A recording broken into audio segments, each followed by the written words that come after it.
Good afternoon, everyone. My name is Gina Clonin, and I'm the founding president of the Connecticut Women's Hall of Fame. For nearly 3 decades, the Hall has worked to discover and share the stories of women. Our various educational platforms, including this new webinar series, acknowledge the individual and the collective feminine voice. There's no more important time than now to talk and listen. Welcome to America's Policing Crisis, Reforms and Remedies.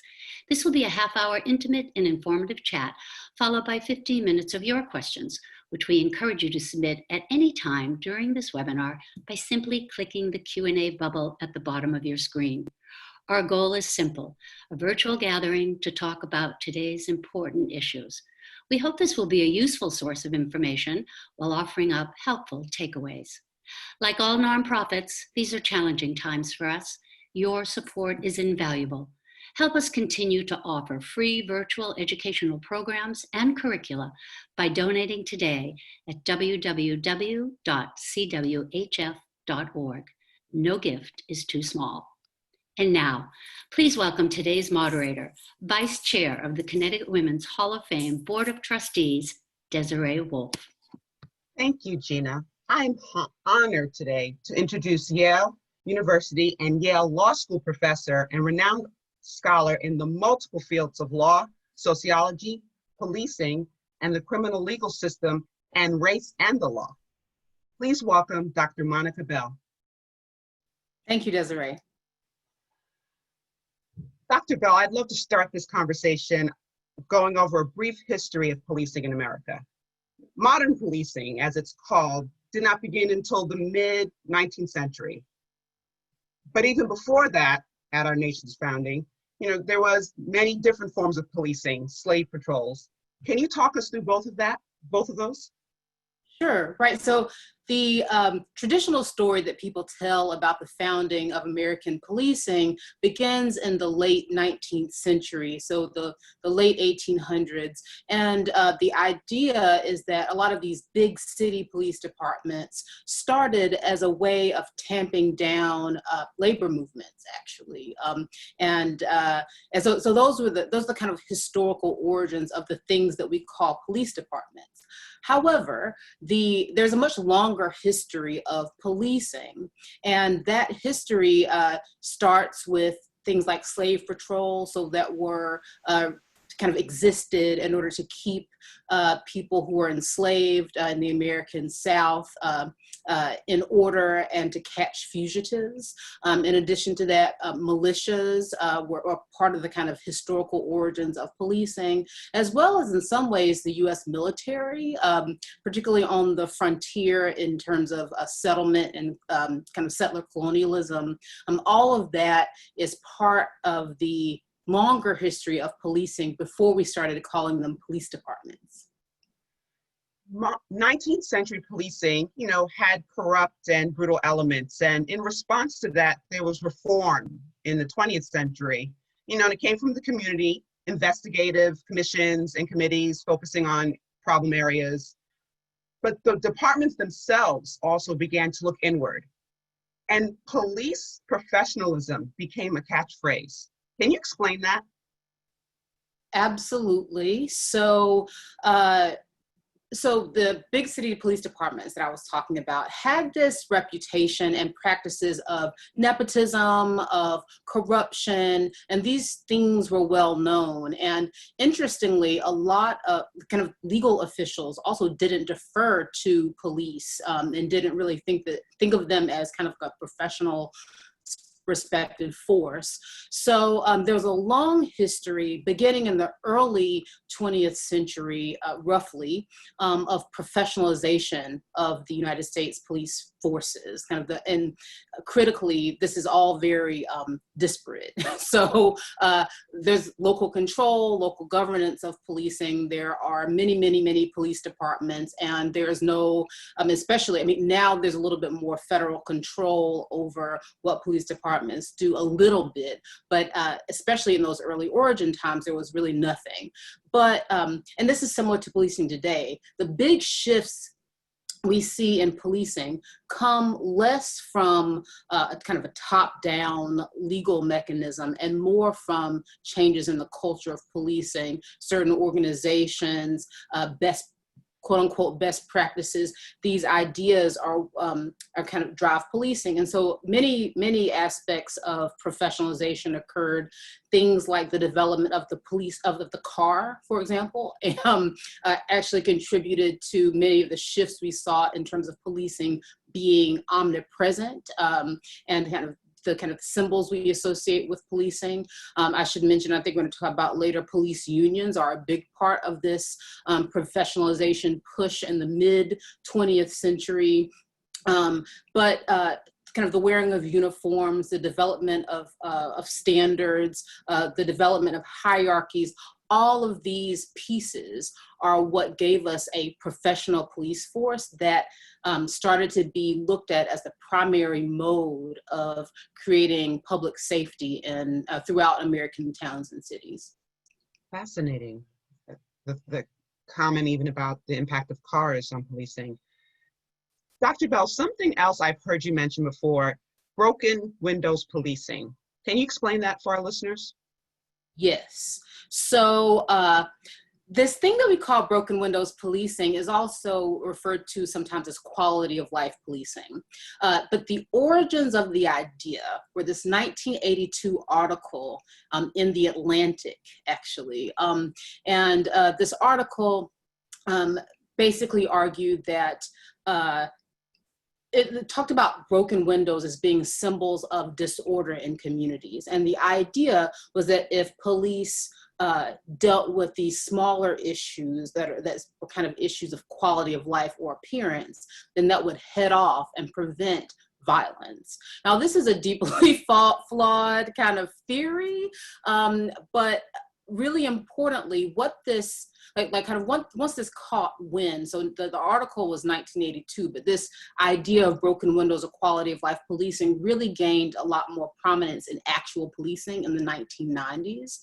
And this kind of policing of small infractions, minor infractions, became a way that police thought that instead of just responding to crime, they could prevent crime. Actually, what this does is contribute to mass incarceration. So it just kind of introduces more people into the system. I mean, you didn't ask me about this, but I think it's kind of critical background information for people to know. So this thing that we call mass incarceration, which is both a very large carceral system, so the United States, by metrics of many, has the largest incarcerated population in the world, and critically, this is a political mechanism. This isn't just like responsive to all the crime, right? So it's in 1972 that curve starts to increase, and it increases basically exponentially until 2010 when it starts to slightly decline because of different political regimes. So broken windows policing, this idea that police could prevent more harmful crime by starting with really minor crime, contributes to this kind of bigger system, and of course also the drug war and many other aspects of criminal law, but I don't have enough time to get into all of that, so I'll stop there. Thank you. Yes, that's so. And you know, I was gonna follow up my question with mass incarceration issues, and so thank you for going into that, because I see the connection, and I think it was fascinating to hear how the two are interconnected and driving each other. If you're okay, I'd love to transition our conversation into the current reform movements that we are seeing now in this century. You know, defund, dismantle, destroy. So let's talk about this. Let's talk about this de-escalation as a method of conflict resolution, an evidence-based policing approach, more community policing to build relationships. You know, those are, you know, top of mind, but, you know, what are the more, you know, dynamic issues that are coming, especially the Black Lives Movement from 2013 and forward? Mm-hmm.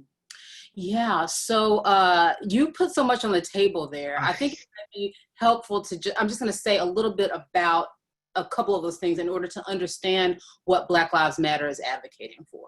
I'll start, so generally speaking, Black Lives Matter is pushing for solutions that relate to defunding police. So these are the taglines. It's hashtag defund the police, it's dismantle, it's abolish, right? So those are the things that viewers might be hearing about, with which they might be unfamiliar and might even sound frightening. Some of the background for those proposals relates to some of the reforms that you've talked about. So probably the biggest thing that you hear people say when in police reform conversations is we need to de-escalate. We need to have more de-escalation. I think that's true. I think you've been trying to have de-escalation for a long time. One of the challenges of de-escalation is a core part of police culture is this idea that you're constantly in danger. And from that vantage point, de-escalation initiatives can be hard. So even if you teach them, it's hard to know how they're going to play out in kind of real life. Community policing is the other thing you hear the most about. People always say, let's just have community policing. It sounds nice, right? Like no one knows what that means. It kind of means being present in the community and having people get to know you and building more relationships. If you look at the theory on community policing, the point is to get people to help produce public safety, to share more information about crimes that might be going on. One of the challenges is that because of this broken windows business that I was talking about earlier, at the same time period that community policing arose as a solution, broken windows policing was kind of folded into that. So it was really hard to distinguish between heavy policing of minor infractions and being present and helpful. And then there's this core you hear police officers complain about all the time they have so many things to do that are not crime fighting, and community policing really plays right into that. It's like, okay, I'm a social worker now. It's like, no, you're doing community policing, and it's hard to disentangle those. So this is all to say, because these reforms many times are antithetical to what police want to do, to what police culture entails, to what it means to carry armed weapons, to carry weapons around you while doing community work. The Black Lives Matter movement is now advocating, and this isn't new, this is sort of just like, it's newly part of the mainstream conversation, has been advocating to defund. Now, what does defund mean? So people hear that and they're like, oh my God, like police need materials. And I think if we're gonna have police, yes, they need protection, they need materials in order to do that work, but they don't need all that they have. And critically, we have tight municipal budgets. In Connecticut, we have a very tight state budget, for example. There are questions about whether we're spending money the way we should. Should we invest more in more technical materials for police to have them do social work, or should we invest in social work? And especially given the cash-strapped schools, cash-strapped social services agencies, cash-strapped community organizations that have the capacity to do violence interruption work. We should be funding that. It's time to rethink those things fundamentally. So that's really what the defund is about. It's not so much about defund. I mean, I actually wish the hashtag were different and that we're like invest. Like, what are we investing in? So abolition is another part of this conversation I think is important to mention, because that's another one of those things that people hear and they're like, wow, these leftists are out here just being ridiculous. We're not getting rid of the police force right now. But it's important to note that abolition, like the idea, is less about getting rid of the police and the prisons in this moment, although I'm sure some people who are abolitionists would say, let's do that. But it's really more about what your goal is. Is your goal to kind of have police and to have prisons, or is the goal to make these institutions less central, to make them ultimately obsolete? What are we building towards? So it's more about what your envisioning. And then you do your current day incremental pragmatic proposals with that goal in mind. So that's usually what people are advocating for when they use that language, although I totally realize that it's quite frightening to a lot of people and concerning. And, I'd like to take this moment right now to remind all of you that are listening to please send me your questions through the Q&A button at the bottom of the screen. I will try to get as many as possible after our discussion. Monica, when we start talking about police reform, there are many issues and themes that come up, beginning with culture. Would love your thoughts on that. Right. So one of the biggest, so I presume you're talking about police culture and what sure. There are fundamental aspects. So if you think about, I think a lot of times, I guess I'll start with putting it this way. And a lot of this conversation about reforms, about accountability, all of these questions, it's like, well, there are some bad police officers out there. How do we get those bad police officers to be better so that the good policing and the good police officers can be free to do their work and do it well and keep us safe? And that is true to some degree, but there are really fundamental cultural aspects of policing that stand in the way of even good police officers being as good as they might want to be. So for example, I mentioned earlier this idea that police are trained to protect their lives, right? So it's the training is, okay, we're going out into this unsafe place and we are going to keep ourselves safe so we can return home at the end of the day. So it's this idea of like, you have to go out, be a warrior and protect yourself. Well, if you carry that mentality into a community, there are certain ways in which even the best de-escalation training in the world is not going to keep you from having certain kind of violent incidents that threaten people's lives unjustly. And so that's one aspect of police culture. Now, one other thing is, so training is talked about a lot in police reform conversations, and that can be all kinds of training. It can be anti-bias training. It can be what we call procedural justice training. It can be a lot of different things. One of the reasons those trainings don't always produce the long-term benefits is because of this power of police culture. So, I mean, if you actually talk to cops about this, they talk about this often, or it's just like, okay, well, I went to academy, I had my training, I like walked out with my manual, I got in the car with my partner, and he was like, thank you for your training. So glad you got trained. Now let's learn how to really do this. And those are other kind of just cultural dynamics in policing, but this could cover a whole day of conversation. I know we'll have questions, so I'm gonna stop there. Well, and thank you everyone for submitting your questions. I'm seeing them come on my monitor, and someone just posted a question that is in line with our next topic, which is police unions. You mentioned it earlier.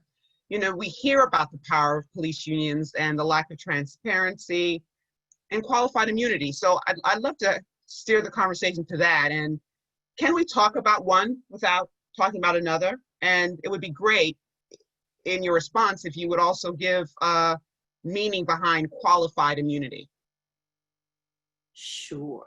So that is also a very meaty question. So I'm going to start with saying a bit about just unions. So I mentioned earlier that they kind of arose in kind of with the development of public sector unions in the mid 20th century.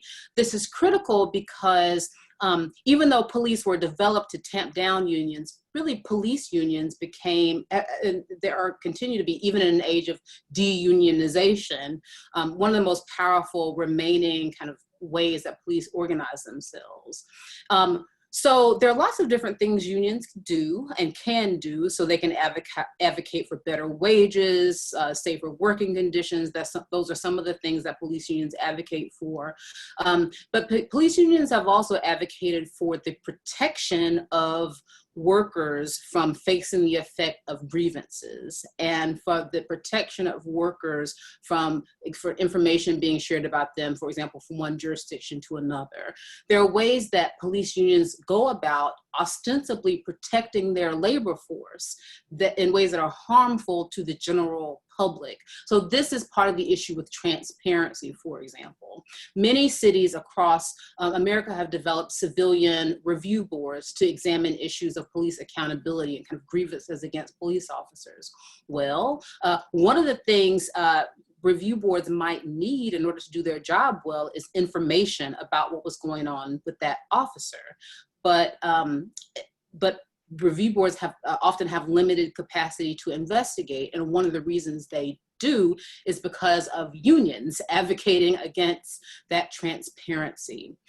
Qualified immunity is, of course, related to this. So what qualified immunity is a court-created doctrine that essentially protects police officers from bearing, so in a civil lawsuit, they protect police officers from civil suit for the violation of people's constitutional rights. And it's a bit complicated, but the most important, I think, date and moment for people to understand in terms of qualified immunity is 1982 in the Supreme Court case called Harlow versus Fitzgerald, in which the standard for qualified immunity was basically created in such a way that it is very difficult, if not impossible, to successfully sue a police officer for violating your constitutional rights. And so police unions, of course, like this. This is good because it protects their workers from suit. But it is really, really bad if you think that one way to create more accountability within police departments is by being able to sue bad officers. So Monica, you mentioned about the union's view on that law and the impact it has on accountability. You know, a listener asked this question and they asked it better than my question, so I'm going to repeat her question, which is, how do we help unions invest in the future of the community and support accountability of its members? That is a great question, and it's one of the fundamental challenges. So, I mean, I have to be honest with you and say that one of the big issues right now with police unions is that since the election, I think especially since the election of President Trump in 2016, there has been a shift in the dynamic that the federal government had with police unions. So really during the Obama era, you still had a lot of rank and file officers who had a lot of problems with some of the national reforms that the Obama administration was doing, but at least the leadership appeared to be signed on. So there became this impression that's okay, we're moving forward and we might not like all of it, but there was more of a conversation there that seemed to be, it seemed to have more of a potential to have a shift. But now, frankly, it's a problem to have the President of the United States go to speak to police unions and to advocate for, hitting arrestees on the head and treating them a little rough. When you have that type of environment, there's no pressure for police unions to change their positionality. So we have to think about the politics and the incentives, and not just think, because like from their perspective, right? Like it's complicated. They have rank and file officers they need to be concerned about. They want to protect their lives, et cetera. And they really feel embattled right now. So like for people like me who see Black Lives Matter as an opportunity to have directly affected, marginalized people's voices be part of governance on these issues in a way as never before seen, that's frightening to people who think Black Lives Matter is coming to get them. And so that's the polarization of our politics. And I think our politics would have to change and be a lot less polarized in order to bring unions on as partners. So one approach is to bring unions on as partners. Another approach would be to find more ways to work around unions, to build up more alternatives to traditional policing and the creation of public safety, and then to do some of this defund, dismantle type of work in order to make, essentially, in the long run, police unions obsolete as well. This next topic also relates to a question, so thank you, listeners. So I'm going to set the stage. 21st century America, we have 18,000 police agencies, ranging from small rural departments to large inner city ones. That's a lot. So how can we expect to see reforms implemented when there can't be a one-size-fits-all option?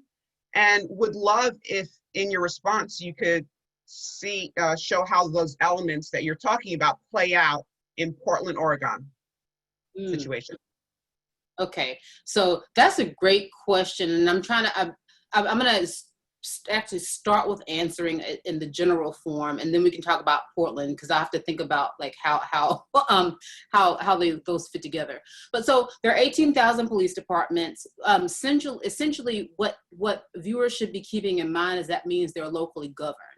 There are ways in which that sounds stressful, because that means you can't just pass a federal law and have every police department change. And it's not even clear that you want to, because the nature of them is different. It's like I'm from South Carolina, and we have many police departments that have fewer than 10 people. We have police departments that have one person as their officer. And so to think that the same reforms that work for the NYPD would work in, Anderson, South Carolina, where I'm from, is a little ridiculous. So actually, I hope what viewers would come away from that thinking about is the excitement of actually being able to influence on a local level. So, I mean, the exciting thing about local governance of policing is that communities actually can have control over what they do, especially people who kind of have more access to influence, right? So like one thing that I think a lot of people are working on is trying to find ways to build more community power into policing. But, it's actually true that right now you can go talk to people who are who kind of in leadership of policing, and they could do things on a local level that are different from what the national standard is. So that's just to say, I think that's important to keep in mind. That, but the federal government does have a big role to play, I should mention, in policing. So part of it is through kind of constitutional and legal mechanisms. So qualified immunity is part of this. The biggest piece of this is the Fourth Amendment of our Constitution, and the regulation of search and seizure practices. But then also the federal government has serious funding ability and also anti-discrimination law. So technically, organizations that receive federal funding, which almost all police departments do, are subject to certain anti-discrimination laws. And there are ways that those could be enforced, but are routinely not enforced. And there are also mechanisms through the Department of Justice, and that the Obama administration and that kind of developed during the Clinton administration was heavily used by the Obama administration, was used by the George W. Bush administration in kind of like a soft way, and has not been used by the Trump administration, and that's to sue local police departments and state agencies as well for violating, for having a pattern of practice of violating people's constitutional rights. So those are just a few of the federal mechanisms. I feel like I'm getting too technical and boring, so I'm going to move on from that and talk about the Portland situation. So what we have in Portland is kind of in some ways not disentanglable from what we see in a lot of places, which is sustained protest.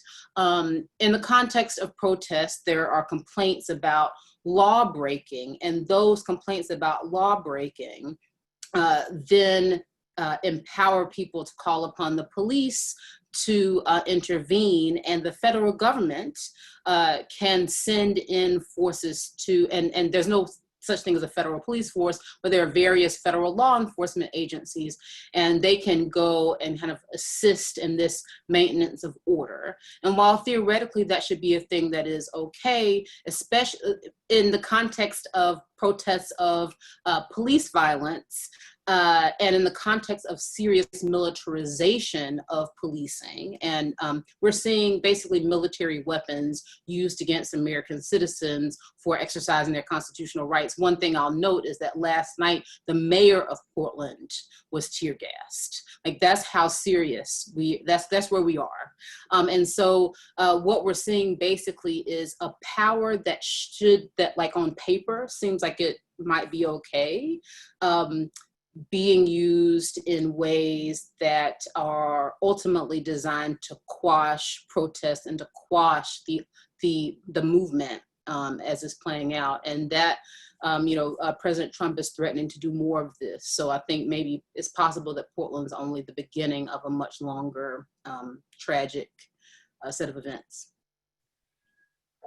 Monica, I'd love to segue into, we're at our 30-minute mark, and so that's when we segue into Q&A.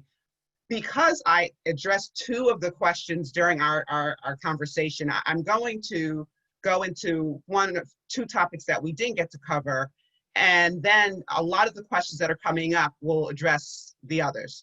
So Connecticut, bringing it back to Connecticut. In Connecticut, we have 92 police departments, nearly 7,000 officers. Governor Lamont's recent order, banning chokehold, adding accountability, reducing state troopers to de-escalate, requiring state troopers to de-escalate events. The order is viewed by some as a stopgap measure until state laws can be changed. What changes might we look for in some of the proposed legislative bills? Right, so I think a lot of the proposed legislation in Connecticut is basically a way of instantiating a lot of what Governor Lamont had already suggested. So we're seeing more things about de-escalation. We're seeing more things about the banning of chokeholds. We're seeing more mandating of body cameras. And the sticking point in the Connecticut legislation right now is this qualified immunity business, where there's kind of an infight between Democratic legislators about whether we should abolish qualified immunity or not. And this, so if I try to paint a story about that's like a little less police union focused, a little less about incentives. One might say, okay, well, police officers have really difficult jobs and we don't want them to be subject to lawsuit for doing that difficult work. I mean, my counter to that would be a lot of people have difficult jobs and they're subject to review of that work. And especially with police officers, they're doing work that is particularly fraught. And so there needs to be particular sorts of protections available to people. Now, keep in mind, qualified immunity is not a solution. So I think one of the things I want to say in response to this question is all of the reforms that are showing up in the Connecticut legislation are about controlling police culture in ways that, for reasons I articulated earlier, are going to be very difficult, if not impossible, to actually do. And second, they're about creating accountability for individual bad actors. And one hopes that the theory behind that is if you root out the bad police officers, then you will have a good police force. I have many questions with that theory of change. So actually what we should be doing at the state level is reviewing a lot of budgets, and seeing where we can invest in public safety in ways that are not just amplifying the police force. It's interesting. I think at some point we might reach a point if the politics play out properly, where police unions are confronted with a choice. Do you get less money, kind of less stuff, or do you fundamentally change the way you behave? And that would, I think, be a good point. I think what I'd like to see Connecticut do, and what I think, Connecticut does better than some other states, is say, okay, it's like start from the question of not what do we do with the police, but ask instead, what do we do to build safe communities, especially in places like Bridgeport, Hartford, New Haven, et cetera, where we have serious, dreadful inequality and public safety issues. The reason we have those public safety issues is not because we need more police. It's because we need less inequality, essentially. And until we do that, I'm not really vexed, frankly, about whether we have qualified immunity or not, because qualified immunity doesn't deal with root causes. You mentioned focusing on the police officer. There was a recent article in Forbes entitled "Spare Thought for the Good Cops." My older brother's a cop, older brother, and our niece and nephews, we call him Uncle Cop. I know, Monica, you have cops in your family. So when we talk about the issues involved, there's family relationships on the force and the challenge of making change from within. What are your thoughts on that? Yeah. So I think one of the saddest things about our polarized politics is because people think that if you love a police officer, if you are a police officer, then there's a certain side of the line that you need to fall on. My nephew and niece, their father was a police officer. And there, I mentioned conversations with police officers because I have those. It's like I have conversations. I see it's like they have a difficult job. This takes nothing away from that. But we all have to think this is not about individuals. This is about a structure that existed long before any of these individuals were part of the force. So you can go be a police officer for good reasons, because you care about people and because you love them and because you want them to be safe. But at the end of the day, American policing is built on fundamentally racially problematic structures such that the work itself is tainted and so there are things you can do inside. Now, like I'm not one of these people who's like, there's no such thing as a good cop. Like I think that is problem, but there is no way to do racial justice within the police force. There might be a way to make policing less harmful in small ways, because we have people in institutions right now. And I think what we need to do with our institutions right now is make them less racially unjust. But we have to be clear that when we're doing that, we're not doing justice. Like justice is something else. And so if we keep that in mind, I think we can all come together and see that, we're building towards something really positive. But none of us, like all of us are subject to critique, and none of us is where we ultimately need to go. So I'm going to segue completely into the Q&A question. And one question that came up was about the Black Lives Matter. Is it a formalized national group? And, that plays into a topic I wanted to get your thoughts on.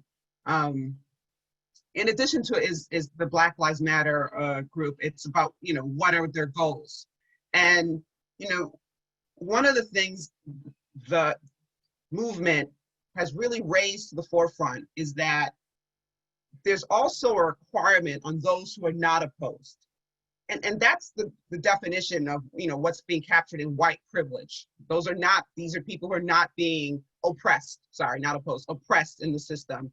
That group has to speak out loud and state the specific flaw in the system, the fly in the ointment, that Black lives need to matter.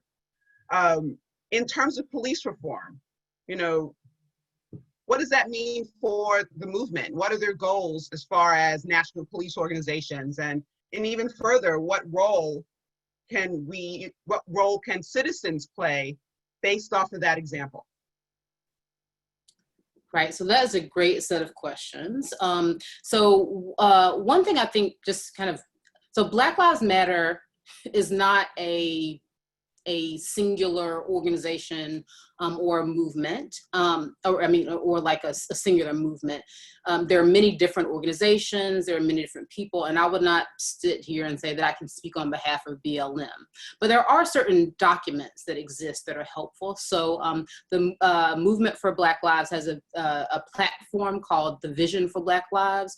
Probably my favorite BLM related document is the Ferguson report. So not the Department of Justice one, but if you kind of Googled Ferguson Commission report, you can see a long report that beautifully talks about the fact that the killing, so in that case, the killing of Michael Brown was not just about an incident of police violence. It's about the lack of racial equity in Ferguson. So it is, has to do with schools, it has to do with courts, it has to do with police, it has to do with housing. There are so many interlocking features. This is what I was talking about. I mean, we have this. I mean, like when I was talking about Bridgeport and New Haven and Hartford and like the cities across Connecticut that are unequal, that have these deep issues of inequality, we realize that when there are crime issues, they're not just crime issues. You can't just fix them through policing. So actually what Black Lives Matter is advocating for are solutions that would cut across all of these things. Now, part of that has to do with violence interruption. So funding community organizations with proven evidence bases of interrupting violence. So you could therefore minimize reliance on police for those types of issues. But you could also, but I mean, even things like certain sort of economic reparations, et cetera, for, there are all kinds of things that BLM is advocating for. Now, so I'm going to transition a bit to kind of what people can do. So you're here and you're like, okay, that all sounds great. How can I contribute to this? And there are multiple ways. So yes, one of the things that's exciting about this moment is that when you look at groups of protesters, they're not just Black people. There are a lot of white protesters. You can go join that effort. You can kind of be part of that voice. Second is by educating yourself and people around you. I mean, so this business about slave patrols, I mean, people don't know about the existence of that, even though it seems sort of obvious. If you're going to have enslaved people, there would have to be a force to keep them under control. People need to know more about that. We need more study of all of our history, and also especially localized history. And so reading is actually a really important thing you can be doing.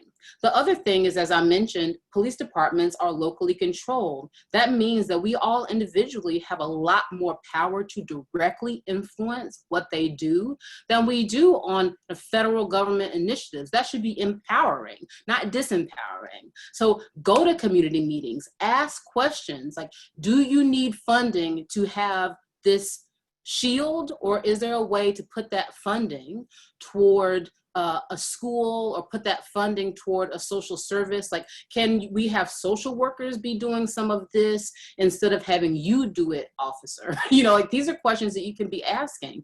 And that's a starting point, but I think I'm aware of the time. And so I'd be happy to say more about things that people can do on a local level.